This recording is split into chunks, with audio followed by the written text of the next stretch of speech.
Assalamualaikum warahmatullahi wabarakatuh. Salam Malaysia Madani dan salam Hidayat Insan. Baiklah, berdirinya saya di sini adalah untuk menerangkan analisis mengenai cerpen, iaitu dari segi aspek kritikan sastra. Bukan sahaja saya di sini, tetapi ada dua orang lagi sahabat saya, iaitu saudari Iza dan juga saudari Yana. Baiklah, cerpen yang kami pilih adalah cerpen Cinta Ahmad Mutawakkil. Cerpen ini merupakan salah satu cerpen yang berada di bawah antologi Sejarah Rindu, iaitu merupakan antologi bagi tingkatan 5.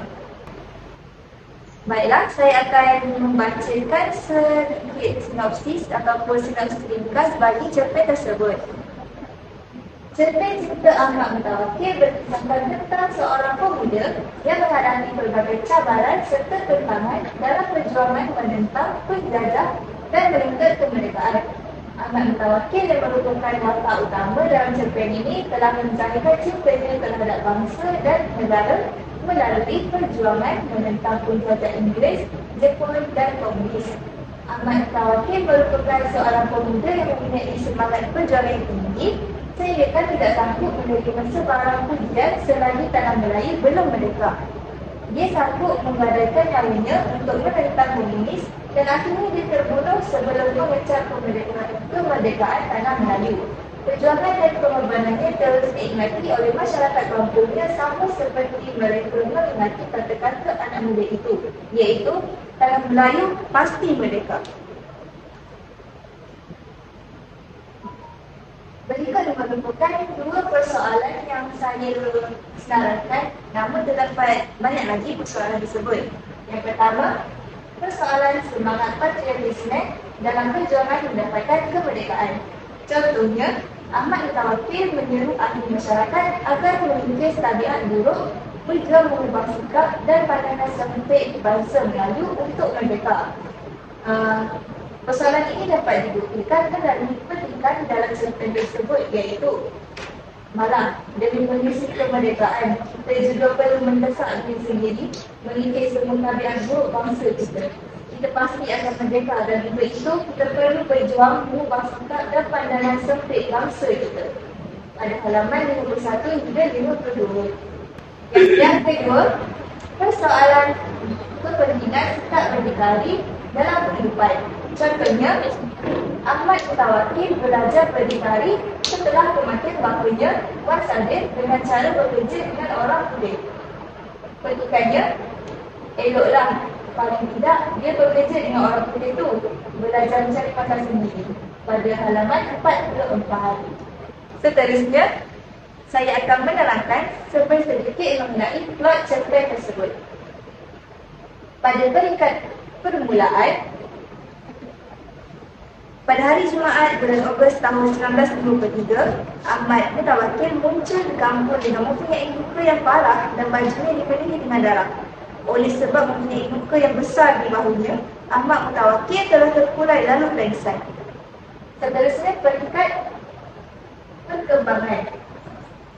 Pada pertengahan tahun 30-an, muncul satu keluarga orang putih, iaitu Tuan Wu.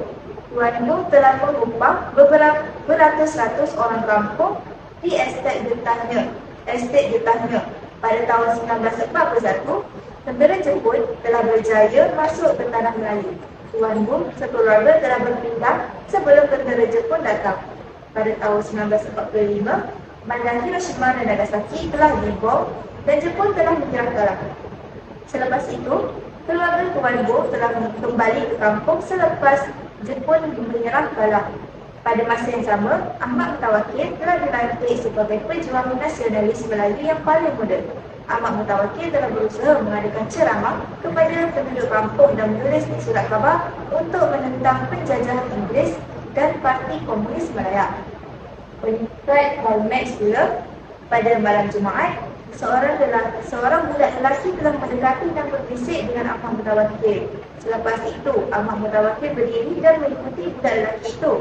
Hari keesokannya, Ahmad Mutawakkil telah hilang dan amat membimbangkan penduduk kampung. Oleh itu, mereka mencari Ahmad Mutawakkil. Akhirnya, Ahmad Mutawakkil telah meninggal dunia kerana ditembak oleh komunis.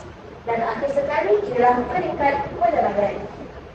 Pada malam 31 Ogos 1927, penduduk kampung telah mengadakan majlis kesyukuran untuk Ahmad Mutawakil yang telah terkorban. Selepas merdeka, keluarga Tuan Mo telah kembali ke India. Selepas setahun, Sandra telah kembali ke bangku ayahnya. Sandra juga mengajak anak-anak kampung di situ supaya mereka menikmati seorang pejuang nasionalis Melayu yang telah berkorban untuk tanah air. Seterusnya, watak dan perwatakan. Terdapat banyak watak di dalam cerpen Ahmad Mutawakil, namun saya akan menerangkan sedikit tentang dua orang watak. Yang pertama ialah watak utama, iaitu Ahmad Mutawakil, dan dua orang watak sampingan iaitu Tuan Mungu dan juga Iman Iman Daraman.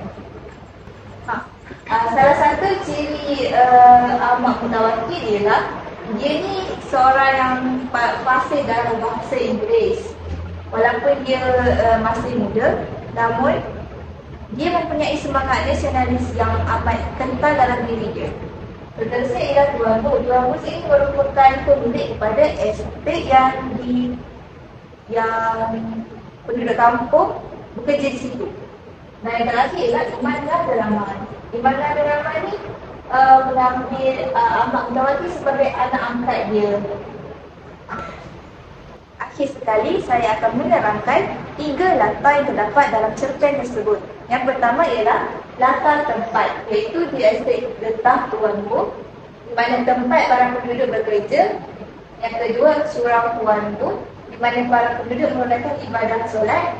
Dan ketiga, estate April dan estate Sungai Tipur. Latar yang kedua ialah latar masa.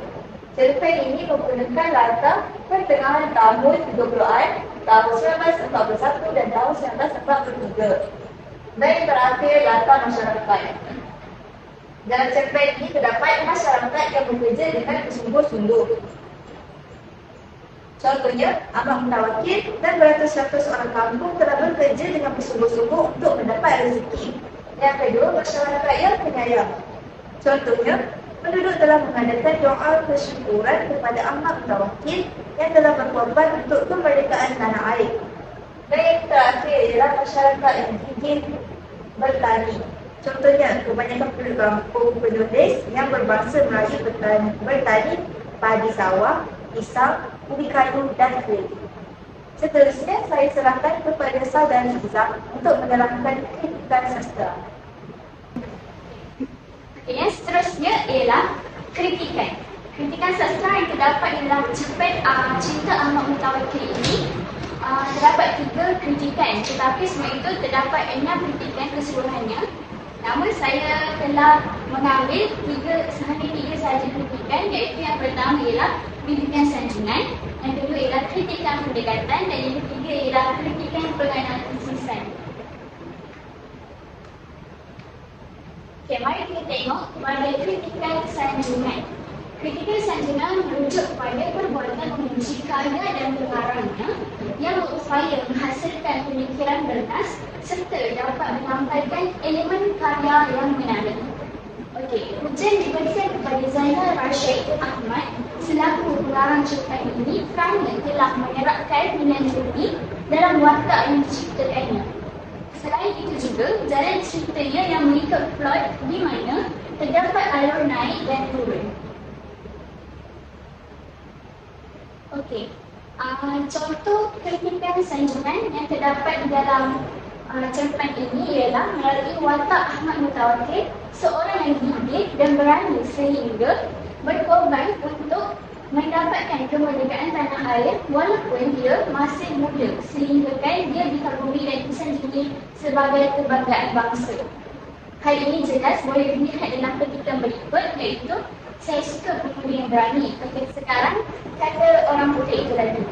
Di mana-mana orang Melayu sudah lawan Inggeris dan Ahmad Mutawakil nasionalis Melayu paling muda di halaman 50.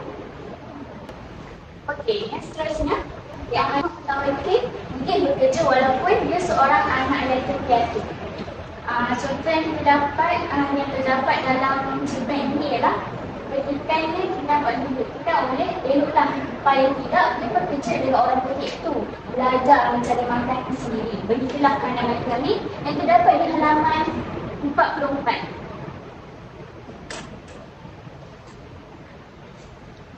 Okey, yang seterusnya, kritikan pendekatan.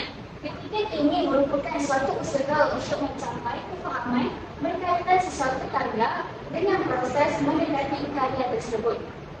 Pendekatan yang ada ialah pendekatan intrinsik, pendekatan ekstrinsik, pendekatan moral, pendekatan psikologi, pendekatan sosiologi, dan pendekatan archetype. Analisis yang dilakukan terhadap cerpen-cerpen Ahmad Mutawakkil adalah menggunakan pendekatan berdasarkan elemen-elemen moral. Berdasarkan pendekatan yang digunakan untuk menganalisis cerpen-cerpen Ahmad Mutawakkil ialah aspek moral dapat dijelaskan secara terperinci, iaitu aspek moral yang dimasukkan dalam cerpen ini ialah kuat beribadah dan bersifat patriotisme. Kritikan pendekatan yang pertama ialah kuat beribadah. Seorang yang kuat beribadah akan merasakan ketenangan dan ketenteraman dalam kehidupannya. Ibadah yang dilakukan oleh hamba merupakan bekal pada hari akhirat, iaitu destinasi akhir untuk kita menghadap Sang Pencipta. Nilai kuat beribadah ditunjukkan melalui watak Imam Mahdaraman sebagai imam dan para penduduk kampung yang lain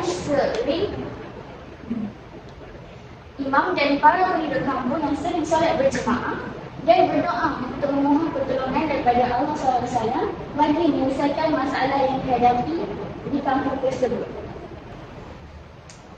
Okay, contoh kritikan yang kuat beribadah tadi ialah usai solat maghrib ketika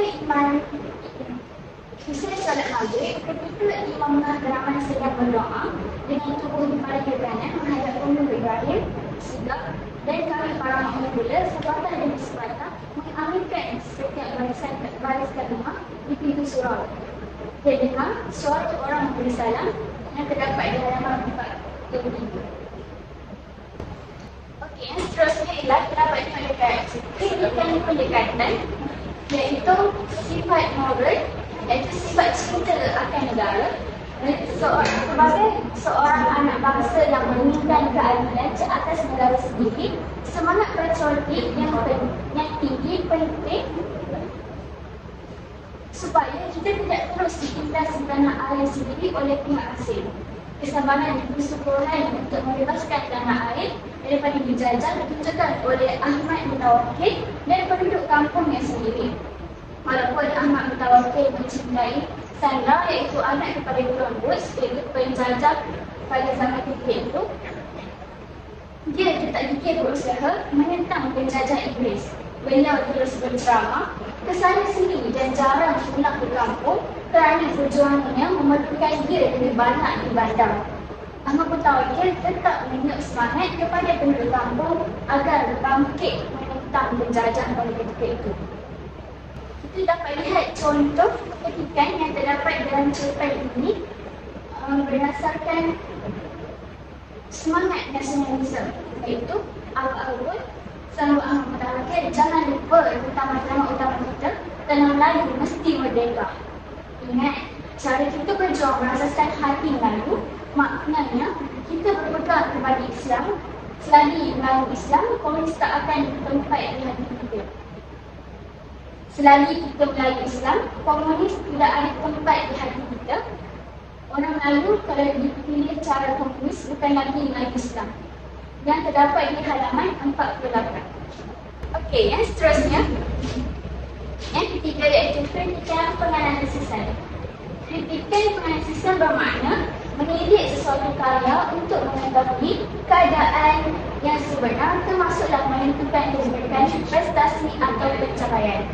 Dalam konteks ini, apabila seorang pengkaji atau pengkritik melakukan penelitian terhadap sesuatu jenis sesebuah, maka berarti penelitian itu sedang melaksanakan kerja penghuraian atau penganalisisan. Ketika menganalisis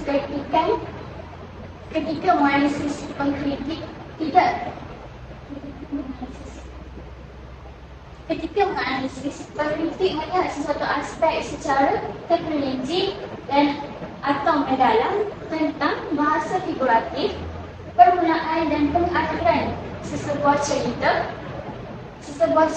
motif, citra, watak, pemikiran, perlambangan, nilai, sudut pandangan, aliran dan ideologi yang menyelah dalam karya sastra. Kritikan penganalisisan yang terdapat di dalam cerpen ini ialah dalam Islam, mati makna mempertahankan hak yang benar dianggap sebagai mati syahid. Hal ini ditegaskan dalam cerpen cerita Ahmad Mutawakkil, iaitu darah membuak-buak bagai mata air, 3 lubang muka tanda tusuk peluru yang ditembak dari jarak dekat menyebabkan kami tidak sanggup melihatnya, sesuai dengan lafazkan kalimah syahadah. Sebaik-baik saja mantra yang terpecah di atas riba imam penghadangan sampai menggenggam tangan berhubung berani segak. Berdasarkan ketika ini, kita dapat melihat bahawa Ahmad Mutawakkil mempunyai sifat cinta akan negara yang kental dalam diri dia. Seterusnya saya akan menyerahkan kepada saudari Nurliana Izzah. Seterusnya saya akan menerangkan berkenaan nilai-nilai yang terdapat dalam cerpen Cinta Ahmad Mutawakkil. Nilai yang pertama ialah nilai keberanian, iaitu Ahmad Mutawakkil berani untuk menyampaikan maklumat yang benar dan menyedarkan masyarakat kampungnya tentang kemerdekaan. Seperti dalam muka surat 51 dan 52, dialog Ahmad Mutawakkil ialah malah demi mengisi kemerdekaan, kita juga perlu mendesak diri sendiri, mengikis semua tabiat buruk bangsa kita. Kita pasti akan merdeka dan untuk itu kita perlu berjuang mengubah sikap dan pandangan sempit bangsa kita. Okey, nilai yang kedua ialah nilai kebijaksanaan. Ahmad Mutawakkil telah memanfaatkan masanya bersama Tuan Book dan keluarganya untuk mempelajari bahasa Inggeris. Peristiwa yang terdapat di sini ialah dialognya, aku tak sangka budak itu pandai menulis. Anak orang putih tu ajar dia banyak benda. Dia juga pandai cakap orang putih, kata Imam Ngah Deraman. Nilai yang ketiga ialah nilai bertanggungjawab. Tuan Book telah membawa keluarganya berpindah selepas jemput mendarat di tanah Melayu untuk keselamatan keluarganya. Buktinya, seminggu sebelum jemput tiba, Tuan Book sudah berundur. Kami nampak keretanya menyusup pergi merentasi jalan kampung. Isterinya subur sekali. Anak perempuannya yang berusia sekitar 10 tahun itu merengkuh di tikap kereta sambil tersenyum hamba, memandang anak-anak kampung yang berlari mengikuti kereta. Nilai yang keempat ialah nilai kerjasama. Penduduk kampung telah bekerjasama untuk mencari Ahmad Mutawakkil yang hilang selepas memberikan ceramah. Peristiwanya ialah di Surau, selepas solat sunat duha, penghulu Ibrahim Sigap yang sudah menghidu bahaya segera mengatur tindakan. 3 kumpulan pencari, sekitar 10 orang setiap kumpulan termasuk Tuan Book, meredah berluka di seluruh pelosok kampung untuk mencari jejak Ahmad Mutawakkil. Nilai yang kelima ialah nilai menghormati. Tuan Book dan keluarganya menghormati masyarakat kampung yang berbangsa lain dan merupakan pekerjanya. Buktinya ialah Tuan Book yang murah senyuman itu lama-kelamaannya menjadi sebahagian pada orang kampung.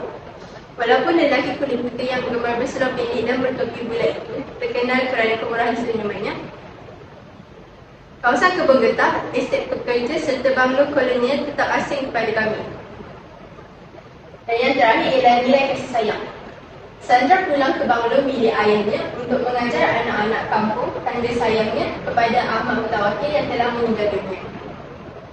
Buktinya ialah ketika kami bersiap-siap di surau meraihkan setahun merdeka, gadis Inggeris berambut perang dan bermata biru lembut itu muncul semula. Sejak itu, di banglo estet peninggalan Tuan Book, anak-anak kampung kami bebas keluar masuk pada setiap hari. Yang seterusnya ialah pengajaran. Di sini terdapat 6 pengajaran, iaitu yang pertama, kita hendaklah berani dalam menegakkan sesuatu yang benar dan baik demi kepentingan diri dan orang sekeliling.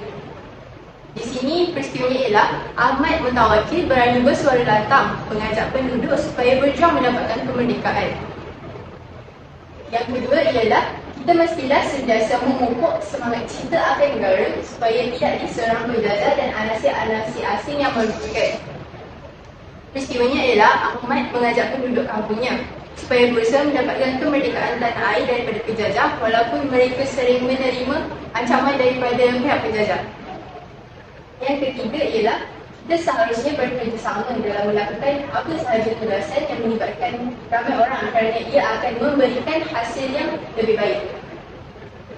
Buktinya ialah penduduk kampung dan Tuan Guru bekerjasama untuk mencari Ahmad yang hilang kerana ditangkap komunis. Yang keempat, kita perlulah sentiasa mengenang budi dan mengingati jasa baik orang lain. Peristiwa tersebut ialah Ahmad mengenang budi Tuan Guru yang pernah memeliharanya dengan menghadiri majlis Tuan Guru di Bank Dunia. Yang kelima ialah kita hendaklah mengambil peluang untuk sentiasa memperbaiki diri ke arah yang lebih baik. Akhirnya Tuan Guru membawa keluarganya berpindah sebelum Jepun menjajah kampung tersebut. Dan yang terakhir, kita mestilah mengeratkan kasih sayang antara ahli keluarga dan melindungi mereka daripada sebarang bahaya. Ahmad mengambil peluang untuk belajar menulis dan bercakap Inggeris daripada Sandra ketika tinggal di Bangalore Tuan Guru. Di sini saya akan menyimpulkan bahawa hasil penulisan sesebuah karya tersebut bukan hanya sebagai satu hiburan, malah ianya juga dapat mengasah bakat seseorang untuk mencari isi, nilai dan pengajaran yang boleh diperoleh dan dijadikan sebagai satu perkara yang menarik untuk kita kaji. Bukan itu sahaja. Dalam cerpen ini juga kami telah mengkaji tentang plot dan alur cerita. Jadi kami boleh nampak di mana klimaks cerita tersebut. Dan seterusnya kami boleh mendapat penghayatan yang lebih setelah membaca cerita sesebuah cerita itu. Dalam cerpen ini juga terdapat banyak jenis kritikan, antaranya kritikan sanjungan, pendekatan dan penganalisisan. Jadi kita nampak apa yang penulis itu cuba untuk sampaikan. Apa yang penulis itu cuba untuk sampaikan secara tersirat. Dan secara tidak langsung, penulis juga mengajak pembaca berfikir melalui penulisan itu untuk memperoleh nasihat dan nilai kehidupan yang cuba penulis sampaikan dari penulisan yang dibuat. Baiklah, itu saja daripada kami bertiga. Bye. Love you in every